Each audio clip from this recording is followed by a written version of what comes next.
Are you thankful? Are you only thankful on Thanksgiving, or are you thankful every day? Do you pay attention to the little things in life? Do you appreciate what you have, or do you expect things? Do you feel entitled? Do you have a sense of entitlement that when you open up your eyes, you take in a breath of air, you see the world around you, you smell, and you have all these other things, your senses about you, that when you wake up, that you feel entitled to waking up? Or are you thankful that you have another day? Do you spend your life taking each step and being happy with the fact that you could take another? Or do you just feel that's just how it is and that's how it's going to be, and that there's nothing special about it at all? Now, I'm not trying to get all super spiritual or religious or anything like that on you guys. I'm just asking some questions.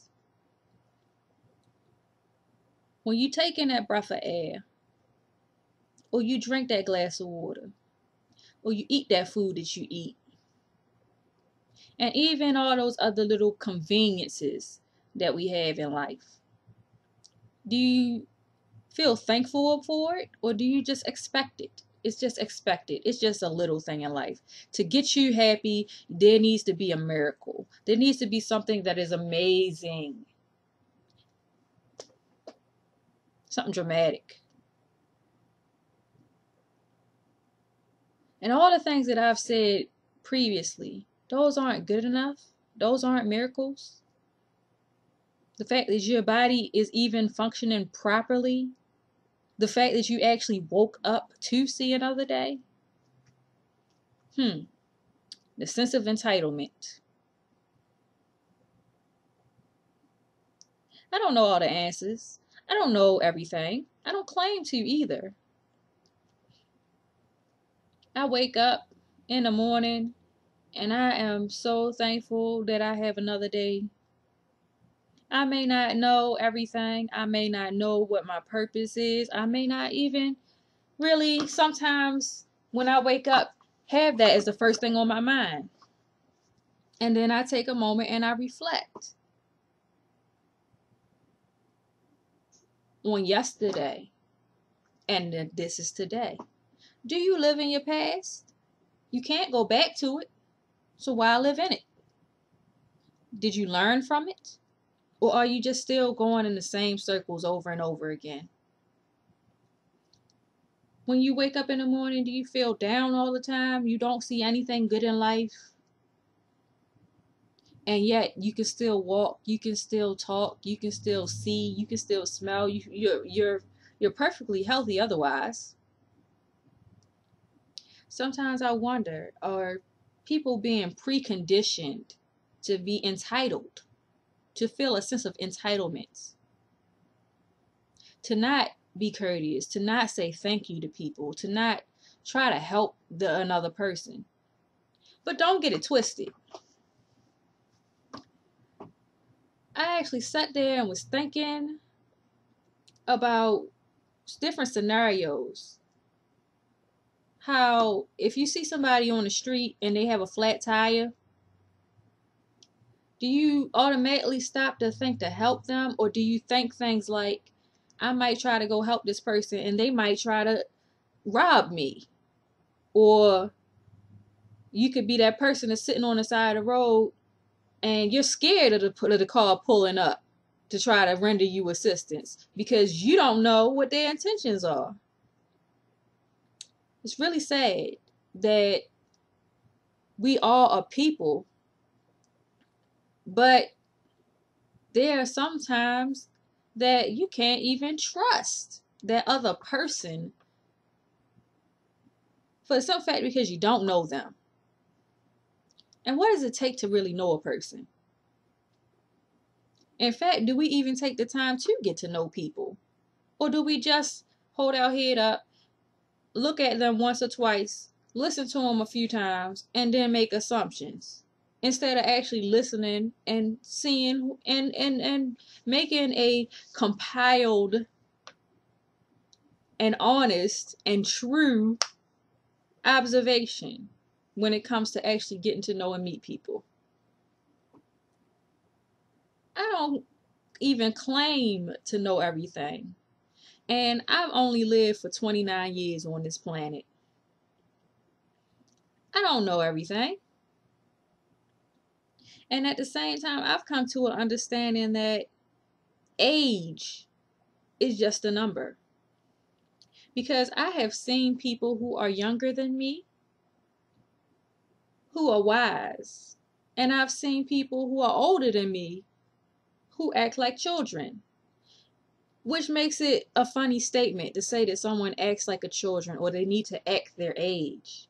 Because truly, our body may age, our body may mature, and our body may go through certain changes. But what about our mind? Now, that's an interesting concept. Our mind, not the same age as our body. Our mind, not on the same level as our appearance. Our mind, something a little different, something that is separate, something that can be viewed as a second thing or a secondary, as opposed to putting it alongside these set of features or factors and say that this is what makes this person who they are.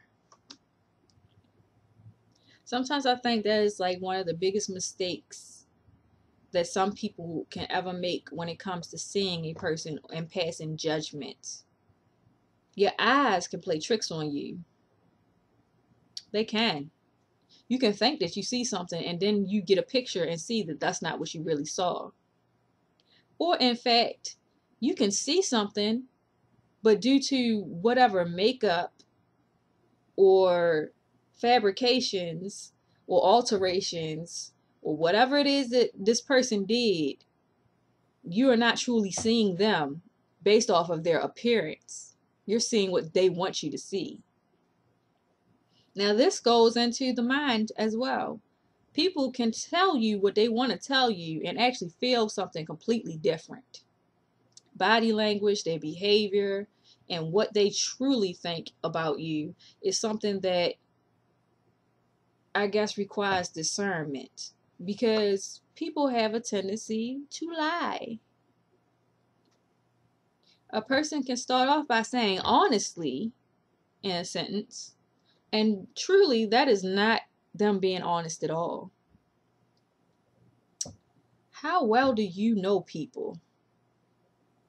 It's amazing. I read different books or come across different stories, or even come just having across a person that's just being kind to another individual, and they don't know that person, but they just jumped in to help this person. The person that they didn't know anything about, they jumped in and helped them. And yet, there are some people that are like, I don't know them, they can lay there and die. But if it's somebody they know, they are ready to go help. Or they're all ready to go help if somebody that they want attention from is seeing them, and so they'll go and do this positive action, because not because of the actual compassion, but because of some other reason. And I know I can go all over the place, but these are just some thoughts. The differences that there are in people, I see them as a positive thing. I see them as being unique. And yet, due to the fact that we're all classified as being human beings or people, there are some things that are universal, some things that are just common, some things that no matter who it is that you put in the line, these factors are the same. And yet, how can some things be so much alike and yet be so different? Why is it that some people have such a hard time of agreeing to disagree, and that there's so much animosity and hatred that stems from some people, when you don't agree with them. And this is on any subject. Why can't they just agree to disagree? There are certain subjects and topics that no one has a real answer. They don't have a true answer, and they can't prove their answer. And yet, because their belief is so strong, they are willing to hurt someone else because of it. Anything can be corrupted, even the goodest or kindest intentions. And this is something that has brought me to a place in my life that I've realized that there's good and bad in everything. You just have to seek the balance. Not everyone is perfect. However, I always thought of making the argument that I am how I was meant to be, and there is only one me. And so, since I am only me, if being judged based on that criteria, I am perfect how I am. However, when you try to compare a person to another person, I always felt that it's like apples and oranges. They may both be fruits, but they're not the same. You make all the comparisons that you want to, but just because an orange is an orange and an apple is an apple doesn't make one better than the other. You get where I'm coming from with that? It's just something that I've thought.